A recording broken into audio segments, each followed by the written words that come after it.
Welcome. Slow your breath and imagine mist weaving through tall moss-draped trees. A flash of emerald appears and a soft flute-like whistle slips through the fog.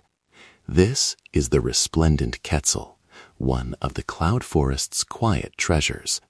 Today, we follow a single bird from the hush of its territory to the tender moments of courtship and nesting, and we listen to what its life tells us about forests, people, and renewal. In that moment, we see nature's quiet wisdom. Let us step closer together and listen.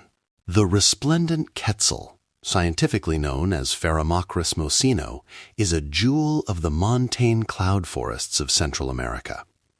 Picture steep ridgelines wrapped in low clouds, where trees drip with epiphytes and fruiting trees dot the understory.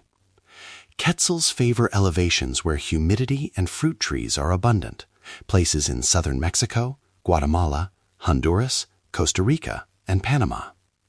Say the name aloud, slowly. Quetzal. It carries the weight of place and story. This bird belongs to the canopy and the edges of cloud, moving with a patience that feels almost ceremonial. Life begins quietly in a tree cavity, often a hole excavated and then enlarged in a decaying limb or an abandoned woodpecker nest. A female Quetzal lays one, sometimes two, glossy white eggs, and both parents take part in incubation. The nest is a small, protected room in a high place, shaded by moss and leaves. When the chick first appears, it is fragile and downy, utterly dependent.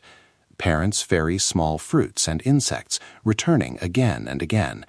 There is tenderness in the rhythm, brief absences followed by urgent, careful returns with food. It is not dramatic, rather it is steady, patient care. Growing up in the cloud forest is not easy. Chicks face variable fruit crops, storms that can batter the canopy, and the ever-present risk of nest predators. But the Quetzal's story here is one of resilience rather than tragedy. Parents time feeding trips to when fruits are most abundant. Juveniles learn to perch carefully, to favor concealed branches, and slowly to sally out for short flights between trees. Survival depends on the health of the forest and on seasons that produce the right fruit at the right time. Even when challenges arrive, there's a quiet intelligence in how Quetzals adapt. They wait, forage strategically, and disperse seeds that will, in time, grow the very trees that sustain them. As adults, Quetzals are known for their diet of fruit, avocado relatives, and small wild berries, paired with the occasional insect or small lizard. Their role as seed dispersers is profound. By swallowing fruit whole and later regurgitating seeds, they help maintain the mosaic of trees that defines the cloud forest. Imagine a green flash on a branch, then the deliberate pluck of a ripe fruit. The male's feathers, emerald on the back with a striking crimson belly, are adaptations that catch both the eye and the light. Their long tail streamers, most dramatic in males, are not just decoration, they are an element of movement in the canopy, signaling health and presence as the bird moves between fruiting trees. Courtship among Quetzals is a quiet and beautiful choreography. Males perform display flights, offering fruits to females as part of a ritual exchange. When a male presents a prized berry, it is both a meal and a message. Trust me, share this life with me. Pairs may form strong bonds, and the long tail feathers of the male, so admired by people for centuries, play a part in these displays, trailing like green ribbons through the mist. There's a romance here that never feels theatrical. It's patient and deliberate, built from mutual provisioning and careful choices of nest sites. The Quetzal does not live in isolation. As a seed disperser, it knits connections across the cloud forest. Fruiting trees rely on frugivores like Quetzals to spread seeds, and in turn those trees offer shelter and food to many species. People, too, have long noticed the Quetzal.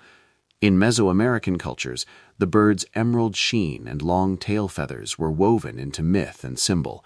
Here, I speak carefully. There is reverence, and we must avoid romanticizing without respect. What we can say, gently, is that this bird sits at an intersection of ecology and culture. Protecting quetzals often means protecting forests and the livelihoods that depend on them, like shade-grown coffee systems that preserve canopy and provide income for local communities.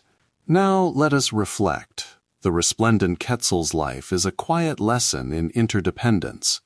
When forests remain intact, quetzals thrive. When forests shrink, the chain of fruit, bird, and seed frays.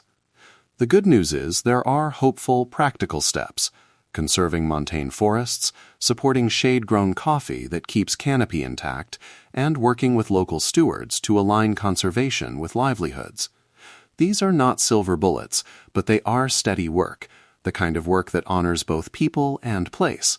In that moment when a quetzal alights on a branch and offers fruit to its mate, we can read a gentle story of mutual reliance and possibility. And now for a last hush of wonder. The quetzal's long tail feathers are brightest during the breeding season, worn like a ceremonial cloak, and later they are molted and fade, reminders that even the most radiant displays are seasonal and tied to life cycles. If this small journey into the cloud forest brought you a moment of calm or a fresh curiosity about the places and people that share this world with the quetzal, I invite you to stay with Avian Tranquility. Subscribe to join more quiet stories of birds and habitat, and share this episode with someone who might appreciate a peaceful pause.